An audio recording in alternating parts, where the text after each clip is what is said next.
ఉదయకాల ప్రార్థన. మహాపరిశుద్ధుడు మహాగణుడవైన మా ప్రియ పరలోకపు తండ్రి, నీ ఘనమైన నామమునకు వందనములను కృతజ్ఞతా స్తోత్రములను తెలియజేయుచున్నాం. దేవా, గడిచిన రాత్రంతయు కూడా దేవా మేము ప్రార్థించిన మా మొరను నీవు ఆలకించి దేవా మా ప్రార్థనకు ప్రతిఫలంగా ఈ రోజును మాకు దయచేసినందుకు నీకు వందనాలు తండ్రి. ఈ రోజును చూడలేక ఎందరో విద్యావంతులు, అందచందాలు గలవారు, మాకంటే మంచివారును శ్రేష్ఠులను అనేక మంది కాలగర్భంలో కలిసిపోయి ఉన్నారు. మాలో ఏ మంచియునూ లేదు, ఏ అర్హతను కూడా లేదు. అయినప్పటికీ దేవా, నిన్ను స్తుతించే గొప్ప ధన్యతను మాకు దయచేసినందుకు నీకు వందనాలయ్యా తండ్రి. ఈ పగటి వేళలో ఈ వేకువజామున ఎందరు బిడ్డలైతే నిన్ను స్తుతిస్తున్నారో, నిన్ను ఆరాధిస్తున్నారో వారి యొక్క మొరని నీవు ఆలకించండి. ఇంకా ఎందరైతే మా ప్రియులు అనేక మంది మరణకరమైన నిద్ర పడకలయందు నిద్రించి ఉన్నారో వారిని కూడా లేవనెత్తండి. వారు కూడా నిన్ను స్తుతించే గొప్ప ధన్యతను వారికి నీవు దయచే దేవా. ఈ రోజంతయు కూడా తండ్రి నీవు మాకు ఆశీర్వాదకరంగా మార్చండి.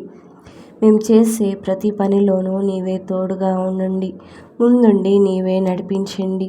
ఏ హాని అపాయములు ఈరోజు మాకు తలపెట్టక దేవా, మేము చేసే ప్రయాణాలలో కూడా నీవే తోడుగా ఉండండి. ప్రతి ఒక్కరిని కూడా నీవు సంరక్షించండి దేవా. వాతావరణం చల్లబరిచినందుకు నీకు వందనాలు దేవా. ఎక్కడ చూసినానో వానలు పడుతున్నాయి, వడగళ్ళ వర్షములు పడుతున్నాయి తండ్రి. ఎవరికి కూడా ఏ హాని జరగకుండా ఈ వానల వలన, ఈ ఈదురుగాల వలన తండ్రి నీవే ప్రతి ఒక్కరిని కూడా సంరక్షించండి తండ్రి. ఈ వానల కాలంలో గృహములు లేక బాధపడుతున్న వారిని నీ జ్ఞాపకం చేసుకోండి. ప్రతి ఒక్కరికి కూడా ఉండుటకు, నివాసం చేయుటకు గృహమును మీరు ఏర్పాటు చేయండి తండ్రి. ఈ వానలో వారు ఎక్కడుంటారో ఒకసారి మీరు ఆలోచించండి. వారికంటూ ఒక గృహమును మీరు ఏర్పాటు చేయండి దేవా. నీకు వందనాలు. ఈ వానల ద్వారా ఎవరికి ఏ హాని జరగకుండా, ఏ అనారోగ్యములకు గురి కాకుండా నీవే సంరక్షించండి తండ్రి. ఈ వానలకి ఎక్కడ చూసినా చిన్న బిడ్డలకు కానీ పెద్దవారికి కానీ జలుబులు, విపరీతమైన దగ్గులు, జ్వరములు తండ్రి. అటువంటి స్థితిలో ఉన్న వారిని నీవు జ్ఞాపకం చేసుకునండి. అటువంటి జలుబుల నుంచి, దగ్గు నుంచి తండ్రి, విష జ్వరముల నుంచి నీవు విడిపించండి.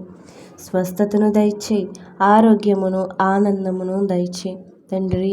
ఇంకా మరికొన్ని రోజుల్లో స్కూల్స్ తెరవబోతుండగా ప్రతి ఒక్క బిడ్డను కూడా నీవు జ్ఞాపకం చేసుకునండి తండ్రి. చిన్న బిడ్డలకి అంతు చిక్కని వ్యాధి బాధలు సంభవిస్తున్నాయి దేవా. నీవు జ్ఞాపకం చేసుకునండి, నీవే సంరక్షించండి. ప్రతి ఒక్కరిని కూడా నీ హస్తాలకు అప్పగిస్తున్నాం. చిన్న బిడ్డలదే దేవుని రాజ్యము, నా యొద్దకు రానివుడి వారిని అని ఉన్నావు దేవా.